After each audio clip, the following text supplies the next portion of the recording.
The news के अंदर TLP के ऊपर क्रैकडाउन से मुतल्लिक एक अहम खबर शाया हुई है, जिसके कुछ निकात मैं आपके सामने रखूँगा।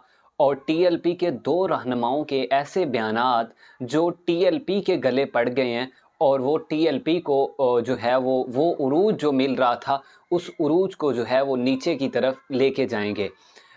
एक पाकिस्तान के अंदर एक बहुत बड़ी मीटिंग हुई कुछ दिन पहले, और उस मीटिंग के अंदर आर्मी चीफ़ और दीगर ताकतवर शख्सियात और आईजी पंजाब और वज़ीर आला पंजाब और दीगर जो है वो ओहदेदारान जो हैं वो उस इजलास के अंदर शरीक हुए। वज़ीर आज़म भी थे। तो उस इजलास के अंदर आईजी पंजाब की जानिब से एक वीडियो दिखाई गई उस इजलास के अंदर, जो कि एक टीएलपी के रहनुमा हैं जो जहलम से ताल्लुक़ रखते हैं। उन्होंने एक एसपी को थ्रेड किया और उन्होंने कहा कि उनको जो है वो ओहदे से हटा दिया जाए। अगर उनको ना हटाया गया तो फिर हम ताकत के ज़ोर के ऊपर उनको ख़ुद ही हटा देंगे। कुछ इल्ज़ामात उन्होंने लगाए और ये धमकी दी गई। और ये वीडियो, इसके अलावा एक और वीडियो जो कि मंडी बाहुद्दीन के जो टीएलपी के हैं रहनुमा, उनकी भी दिखाई गई।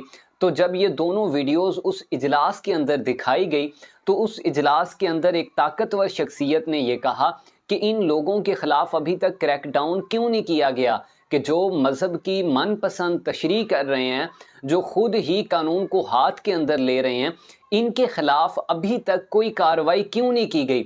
तो जब ये बात वहाँ पे की गई तो उस वक़्त जो है वो खामोशी छा गई, और अब जो है वो टीएलपी के ख़िलाफ़ जो है वो क्रैकडाउन करने का मंसूबा बनाया जा रहा है। वो टीएलपी जिसको एस्टैब्लिशमेंट और दीगर जो पाकिस्तान के ताकतवर हलके थे वो ये समझते थे कि अब जो है वो टीएलपी का हम रास्ता नहीं रोकेंगे, अगर उनको वोट मिलेंगे तो हम उनको जो है वो असम्बली तक आने देंगे। अब जो है वो चीज़ जो है, जो टीएलपी के दो रहनुमा हैं उनके बयानात जो हैं वो अब शायद वो माहौल ना बने कि जो टीएलपी के लिए आज से कुछ दिन या कुछ महीने या कुछ हफ्ते पहले था। अब जो है वो टीएलपी के एक रहनुमा जिन्होंने धमकी दी रियासती इदारों को, रियासत के जो है वो रियासत को धमकी दी, उस धमकी के अंदर उनको जो है वो गिरफ्तार भी कर लिया गया है, और एक रहनुमा के ख़िलाफ़ जो है वो अभी छापे भी मारे जा रहे हैं।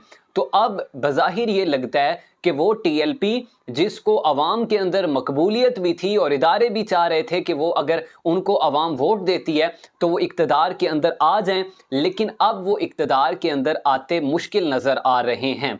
और दूसरे नंबर पर एक अहम बात, आज से एक साल पहले जब कराची के अंदर इलेक्शन होना था, ज़िमनी इलेक्शन, जब टीएलपी के सरबराह हाफिज़ साद की गाड़ी के ऊपर अटैक भी हुआ था, तो वो इलेक्शन जो था वो पहले टीएलपी जीत रही थी, शहजादा शहबाज जो रहनुमा थे, लेकिन फिर अचानक जो है वो नशिस्त जो है वो एमक्यूएम को दे दी गई। टीएलपी को जो है वो कौमी असम्बली की नशिस्त नहीं दी गई।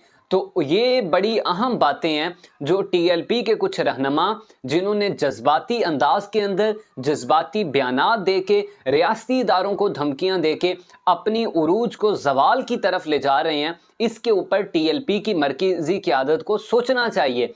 अगर आपको किसी भी शख्स के ऊपर, किसी भी बड़े ओहदे के ऊपर बैठे हुए शख्स के ऊपर उसके मजहबी हवाले से तहफ़्फ़ुज़ात हैं तो आप उसके ख़िलाफ़ जो है वो एफआईआर दर्ज कराएं, कानून की तरफ आएँ। अगर एफआईआर दर्ज नहीं होती, आपके पास आला अदलिया का फोरम मौजूद है, आप हाई कोर्ट के अंदर जाएं, आप सुप्रीम कोर्ट के अंदर जाएं, आप मुतल्लिका कानून नाफिज करने वाले इदारों के अंदर जाके दरख्वास्त दें उस शख्स के ख़िलाफ़, अगर आपके पास कोई अथेंटिक सबूत हो। लेकिन आप जो है वो जज्बात के अंदर धमकियां देंगे तो फिर ये क्रैकडाउन मज़ीद बढ़ेगा, और इसके बढ़ने के जो है वो खदशात भी ज़्यादा समझे जाते हैं। द न्यूज़ के ऊपर ये मुकम्मल स्टोरी जो है वो शाया हो चुकी है। अगर कोई पढ़ना चाहता है तो नीचे डिस्क्रिप्शन के अंदर लिंक है, जाके आप पढ़ सकते हैं।